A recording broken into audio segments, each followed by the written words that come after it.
Emergency episode 9. This has to happen. This is Saturday night. Um, but there's a lot of sports going on. Like enough that I was like, I'm just gonna shoot this now. I plan on shooting this tomorrow, right before the Super Bowl, but either I shoot one tomorrow before the Super Bowl or I end up doing one on Monday. Either way, this is going to cover some interesting things here. So first and foremost, type in the comments below what topics you want to see me cover in the future. Obviously, straight sports, but I'll be willing to diversify if there are some solid suggestions. Track and field. This year, the World Championships are going to be in March in China, and indoors and the outdoor World Championships will be in Tokyo in September. So obviously, well, not obviously, excuse me. If you're a fan of track and field or you're a follower of track and field, you understand that there is a lot going on with as far as major championships. So because of coronavirus, the major championship slate got moved, so there's like 5 or 6 years in a row where there's a major championship for athletes to compete in. And so that's very enticing if you're an athlete. It's very important for you to stay in shape. It's very important for you to see if you can get, certain sponsors and stuff like that.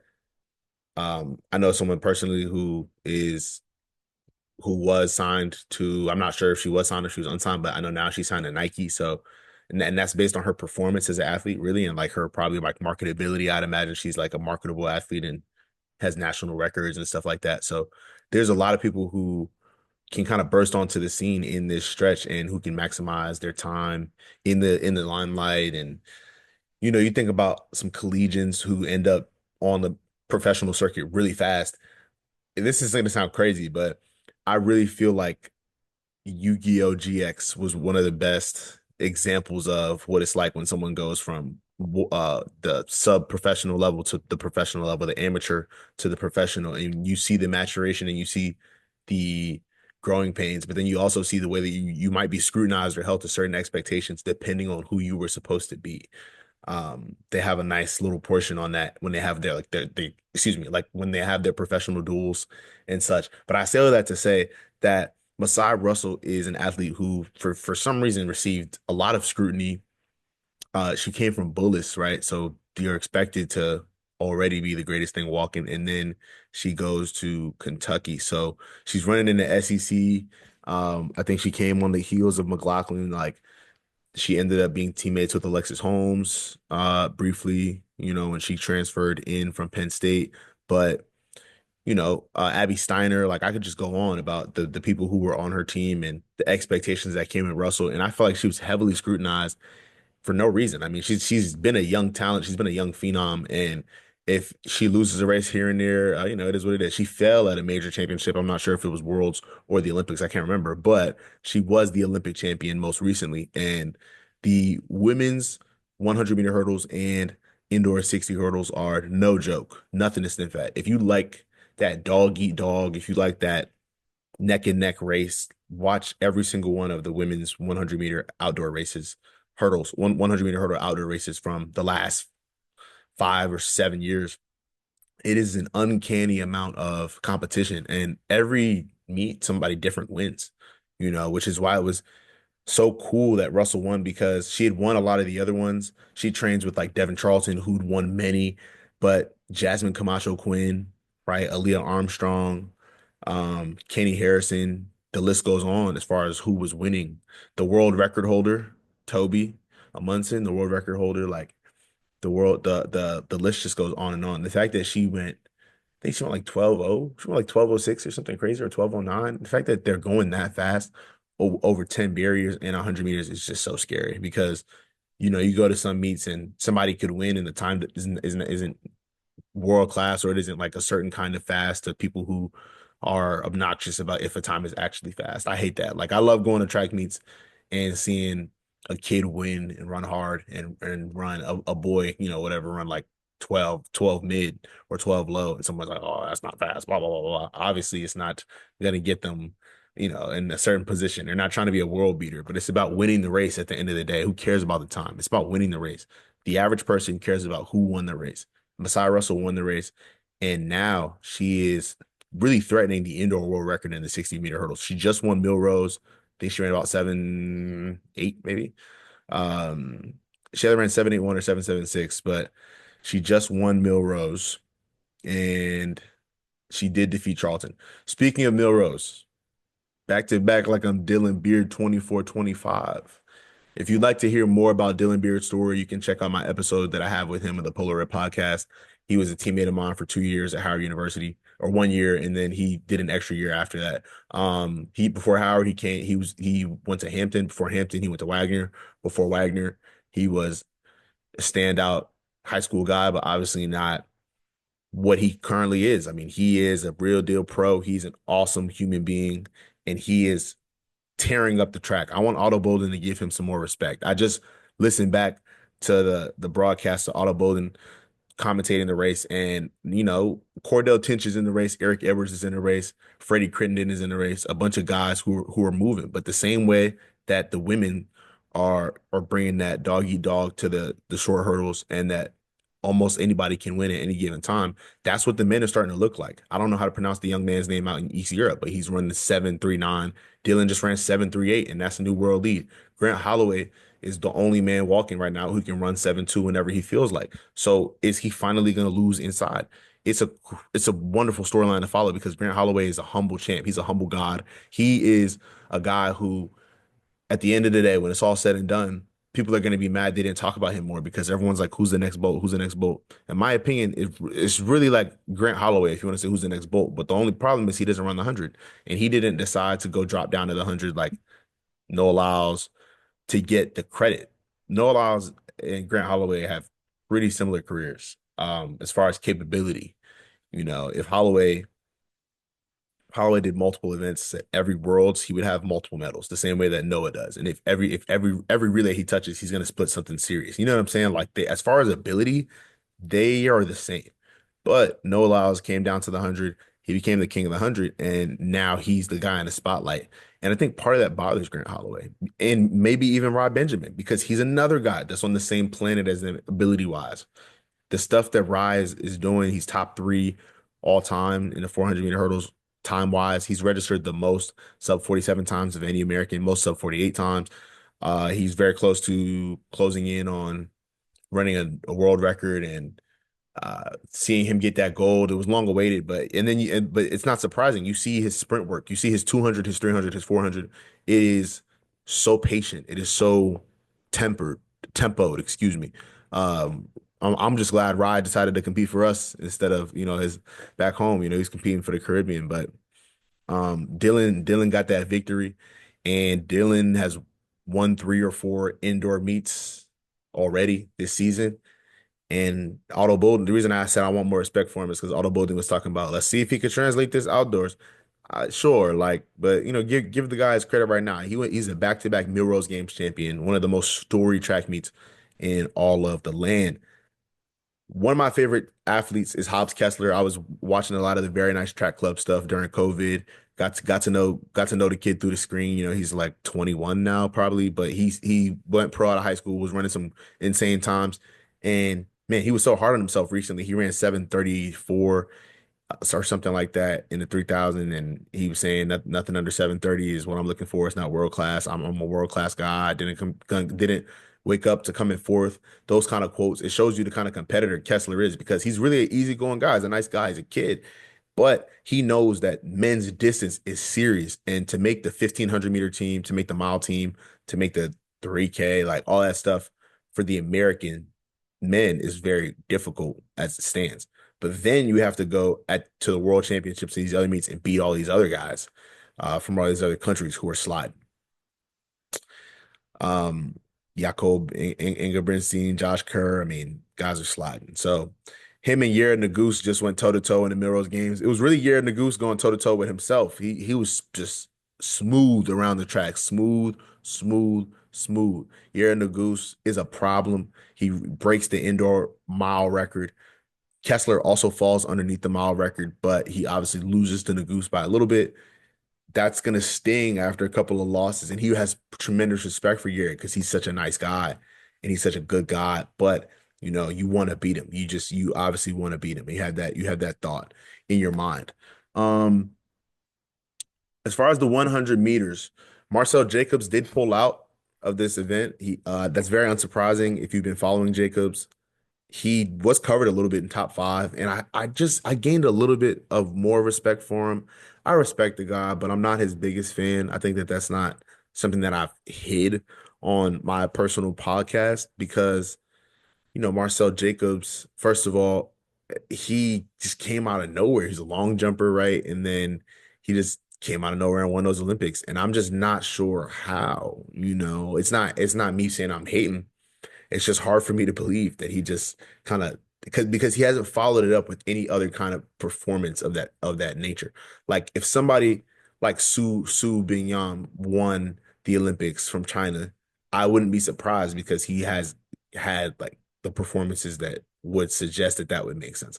And then the Italians won the 4x1, which was wild. But things happen at the Olympics, they're unpredictable. Canada is a team who's always a threat at every single World Championships. The Canadian 4x1 with Aaron Brown and DeGrasse, they always medal. They always medal. So if you think you're going to grab a medal before the Canadians, good luck. The Americans, if they can get to stick around, are always a threat to win any relay if they can get to stick around. But as far as the 100, it's way too early to tell what's going to happen. The storylines are great, though. I need people to be covering these storylines in all kinds of forms, written forms, spoken forms, because you have Fred Curley's arrest, right? Which is not my way of saying let's sensationalize this, but it is my way of saying we have to provide proper context for everyone who's involved in the race for people watching at home. And so that you understand the gravity of what that achievement would mean for Curley if he won the 100.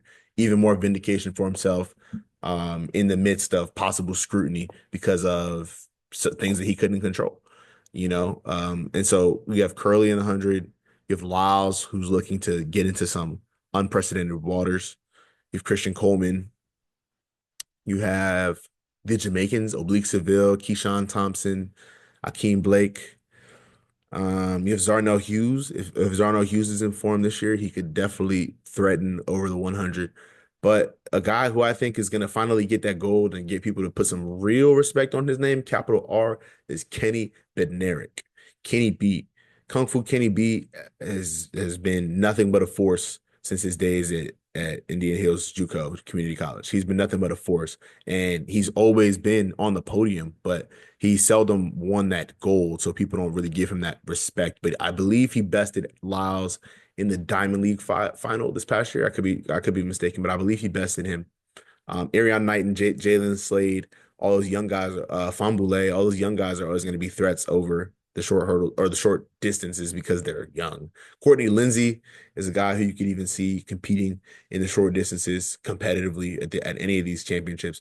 But shout out to Ronnie Baker. That would just be my last shout out as I transition to talking about the women's basketball team for UConn very briefly. But um, shout out to Ronnie Baker running that 60. He's coming into form. I really like Baker. He's represented America well every time he's gone. He seems to be like an egoless athlete, but also like a humble dog, a quiet dog. He takes care of his money. I don't know. I don't know. Shout out Ronnie Baker though. Okay. Is there trouble in paradise with Gino Oriyama and Paige Beckers? So I think the short answer is duh. It's not like it doesn't take a rocket scientist to see. It doesn't take a body language expert. The last time they went up to the podium, you could see Beckers visibly sitting like a space and a half away from Oriyama, as opposed to just sitting one space away, as the guard opposite to him on his right was right. He's sitting, or excuse me, she's sitting farther away. You could see she was emotional. Like it wasn't just like emotional, like she'd been crying or anything. Like she cared about a lot about that Tennessee game. And between the Tennessee game and the Notre Dame game, people are starting their narrative of you cannot cook in these big games versus double teams and so on. And inevitably, they're comparing her to Caitlin Clark, right? When at the end of the day, Beckers could finish the season out averaging about 18 or 19 or 20 points and still, in my opinion, have been in the class of Clark for as long as they have been at the same level. We can't speak to her and Clark next year in the WNBA because Clark will be 2 years in. I talked on the last episode about the players that she's going to have, right? And so she's the favorite, in my opinion, in the WNBA. So now that Beckers is entering a point as the presumed number one draft pick, where she's at the bottom of the league and Clark is at the top of the league. So so you have to give them like 2-ish years in the league to then temper how far apart they are. Because inevitably, do I think Caitlin Clark is better than Paige Beckers? Yes. But the gap is not what people think that it is because they don't understand the player, the high caliber, high IQ player that Beckers is. And so when she's not producing, the question remains, is it her supporting cast? Is it something with her or is it something with her and Gino? And Gino's answer seems to be, I'm going to call her out in the media and hope that she gets her stuff together. He's done that before. It's a tactic that he likes, but I think that when you have uncertainty from whatever your other production is going to be, in Becker's case, you do resort to taking bad shots. You do resort to getting caught up in the one-on-ones versus the actual high quality players who you know are going to be draft matchups people look at when they evaluate you as the one. And in my opinion, Beckers is the one. She's the one. She's the number one player. She's the number one player who should be drafted, and she is the player who runs the engine for UConn. So they UConn fans are not used to losing 7 games in a year. I think they're 17-6 right now or something like that. So they're not used to losing 7 games in a year. They had so many years of spoiledness where they had Maya Moore and Tarazi and Sue Bird and they just couldn't lose. So they just need to not overreact, not hit the panic button, and understand that the opportunities will come. At the end of the day, UConn also doesn't play enough competition in conference to be prepared for the physicality of the SEC. So when they play these SEC teams and when they play Notre Dame, the physicality, throws them off a little bit. So they need to go blaze up the rest of the season. They need to win the conference tournament. They need to go in. They'll probably be a 2 seed or 3 seed. They need to go into the tournament knowing whoever we see is food, and we're going to see the one. We don't care who's in our region. We're going to see the one. Now, they better hope it ain't Notre Dame. I think Hidalgo has a personal vendetta with Beckers. I can't prove that, right? But I think Hidalgo's got something like where she wants to just go at Beckers. She plays really well against Paige and UConn.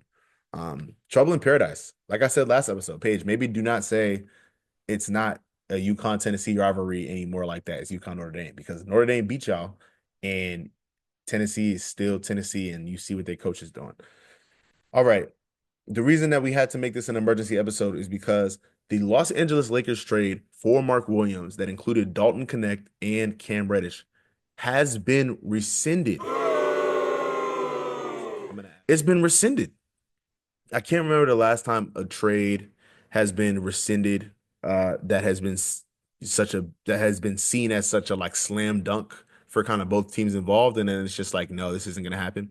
Mark Williams has failed his physical, and this is why a lot of people say stuff like, "Oh, we don't know what's going on behind the scenes," because we don't. Mark Williams missed 40 50, 58% of his games since he's been in the league. That doesn't just happen. Something is probably wrong internally as far as guaranteeing his long-term success in the league as a starter, considering the stuff that they have to do. Most people don't think about the longevity that most 7-footers have in the league. It's really difficult when you're that tall, when you're that big, when you have to eat that much, when you go on these planes so consistently as a 7-footer to give your best efforts in the league. That's why it's so impressive when we see guys do it. But that's also why, in my opinion, there are more 6'10", 6'11" guys than 7 feet. When you cross that 7-foot threshold, you're in like uncharted waters of I need my body taken care of. My knees broke when I do anything. You're in an uncharted territory. When he was at Duke, he missed some time as well. So it's not surprising that Williams failed the physical, but it is disappointing because now you as these teams, it depends on how you did the business, right? You have to reaccept these guys. So if the Butler trade got rescinded, right, you can imagine Butler would not play any more time for the Heat. I can easily see Dalton Connect going to JJ Redick and Pelinka meeting with him and being like, look, we obviously still value you. You still have a chance to learn from Redick, blah, blah, blah, blah, blah. Don't listen to the internet because the internet weaves their own situations. So there was a clip that went viral of him not running this. I think it was like a Spain action where he was supposed to get the ball and it was his play. And Redick had to use a timeout and he screamed and he grabbed the ball. He was like yelling in the direction of Connect, kind of at Connect, but not even really at him. Redick is interesting that way because he doesn't give like this physical intimidation factor. Missoula does a little bit because we know that he competes in like mixed martial arts. but Redick is just like a pretty boy, right? He's like a smooth kind of pretty boy. But I think it's his ability to always like wrap his authenticity in his tone and the way that he can switch and go from this to that to this to that. So you do take him serious, and he does have a lot to back it up. Like JJ Redick is a guy who in the NBA, I saw a TikTok that was like people who play different in the NBA than they played in college. When he played in college, come on, right? And then in the NBA, he had a long, fruitful career and ended up a top 10, top 15 3-point shooter of all time when you look at what he was doing and you take out most of the guys who are going to and eventually leapfrog him in stats. But even then, it's taken some dudes a while. I still even remember the perils he was causing me when he was on the Magic when I was a huge LeBron fan, and they would just give us fits, us as in me and all the other LeBron fans. And so this trade, I can see Connect going back to the Lakers. I can also see Connect fitting back into the rotation because they're like, well, we need a wing. Well, you're gonna get one. His name is Dalton Connect. I think that's a fine player for them. I think if they don't get Connect, that Chris Middleton is a possible buyout candidate. I'm gonna get to Middleton, and if you get Middleton, can you afford him? I don't think it matters. If he gets bought out and all that stuff, he has enough money, right? He knows that this is probably a short-term situation for the Lakers, but he wants some respect, maybe. At this point in his career, he got the championship. He did have somebody like Kendrick Perkins calling him a Batman over Giannis Antetokounmpo. Hello. But he wants some respect. And what better way to get back in the public eye and get some more respect than playing in Los Angeles? The only question is that going to be for them or the Clippers? Before I get back to Middleton, I think Cam Reddish is done, folks. I think Reddish thinks that he would be above going back to the Lakers and doing whatever dirty work JJ Redick wants him to do because that's how he's going to get on the court. Cam Reddish is not going to come back to the team and then get 10 shots a game. He's going to come back to the team and be diving on the floor and be checking dudes 94 feet. And I don't think he wants to do that. He doesn't see himself as that. He sees himself as I want to get the ball and get shots. And that's why he's continually traded. He hasn't bought into the role fully. And even then, I think that he doesn't understand once you buy into the initial role, the rest will come. Look at Lou Dort. Look at Jalen Williams. Look at, um, look at OG Anunoby. Like when you buy into Mikal Bridges, when you buy into the initial role, the rest of it will come. Like if you're because you're going to be on the floor. If you're on the floor for 45 minutes, teams are going to be like, all right, he's going to shoot the ball 5 times a game. Your coach is going to be like, okay, you need to learn how to shoot. You're going to get the ball. We're going to run actions for you. If you look at the amount of players who play 30, 35, 40 minutes, the amount of them who shoot the ball less than 10 times is very low. So if Cam Reddish wants to stay on the floor, he has to commit to his original role that he should be in the floor for, which is playing against other 6'8" wings. Yes, we know you can put the ball in the cup, but if you stay on the floor, then we'll have to, give you opportunities to shoot the ball. But I think about a guy like Stephon Castle. You know, Cam Reddish is in the league to defend Stephon Castle because as good as Alex Caruso is, you ain't defending Stephon Castle. It's not going to happen. It's not going to happen. It's a new age. I think about a guy like Shelton Henderson who's on his way up. You know, he's like they call him like baby Anthony Edwards. I think about a guy like Anthony Edwards. These bigger wings who are power dribbling their way inside, but also have finesse on the outside. Alex Caruso, he can defend him. The Alex Caruso archetype, but not every night. There's gonna be some nights where that 6'7", 240, 230 frame is overpowering.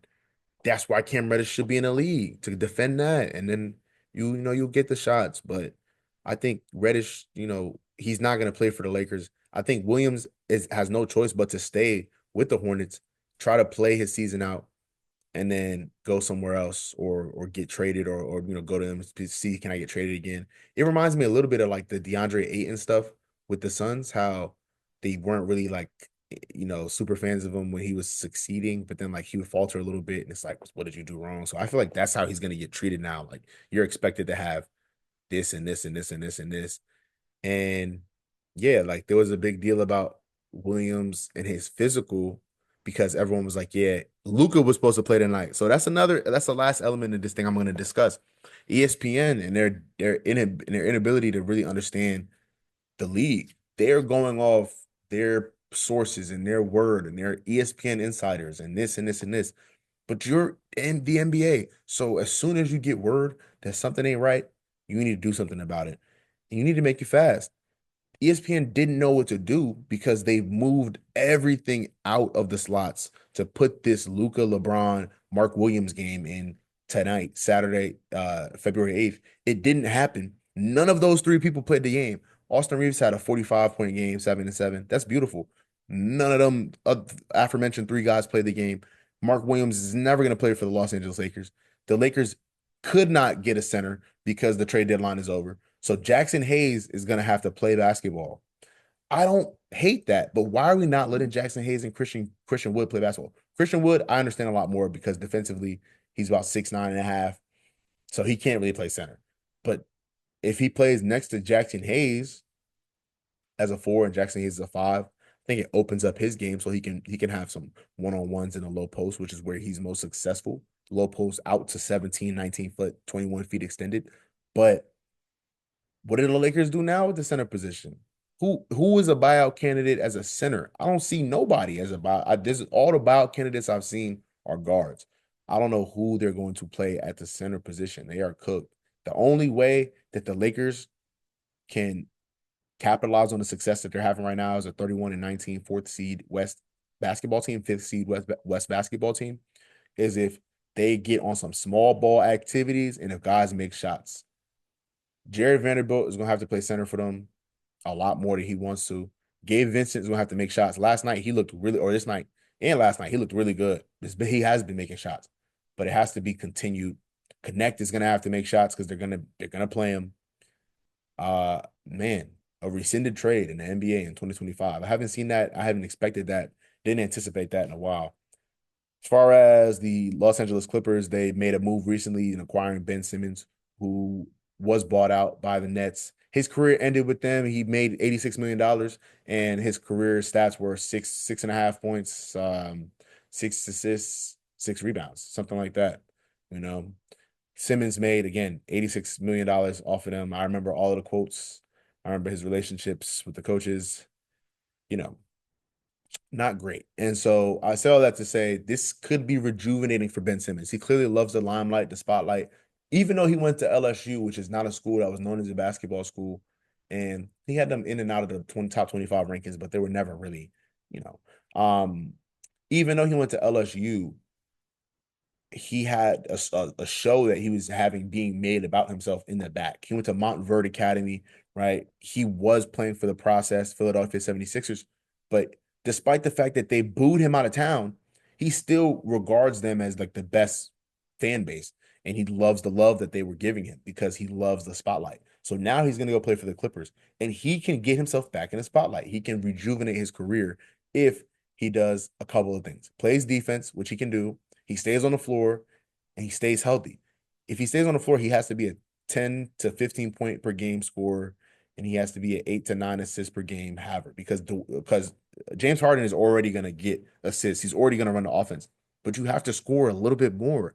You guys just traded away Bones Highland and Terrence Mann, and you're not going to tell me that Amir Coffey is better than Terrence Mann.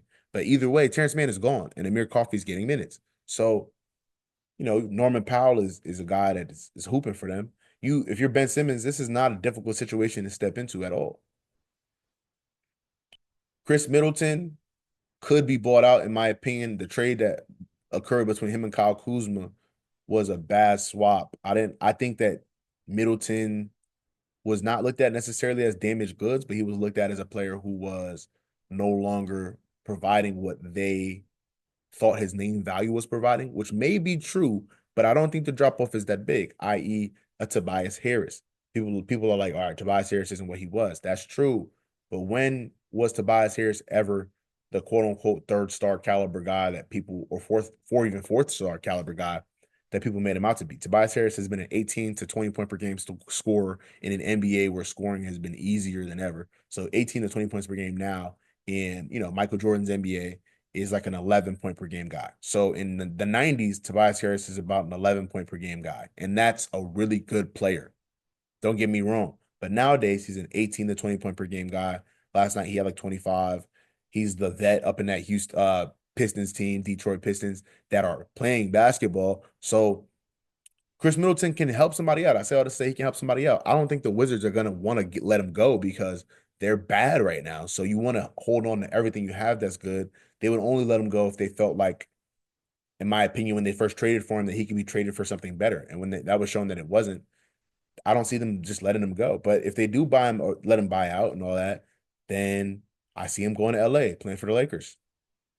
That's what I see. Um, Kyle Kuzma on the Bucks is gonna really put in the line into the light how good he is or isn't. I think the jury is still out because it's weird. Most players don't get to year 8-ish, 9, whatever Kuzma is in, and the jury is out on how good of a basketball player they may or may not be.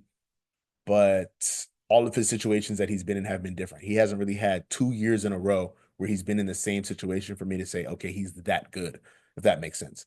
And so now let's see what you got. You playing with Giannis, you playing with Dame, you playing with 59-year-old Brook Lopez, who is still giving it all. So you got no excuses, man. Let's see what you got.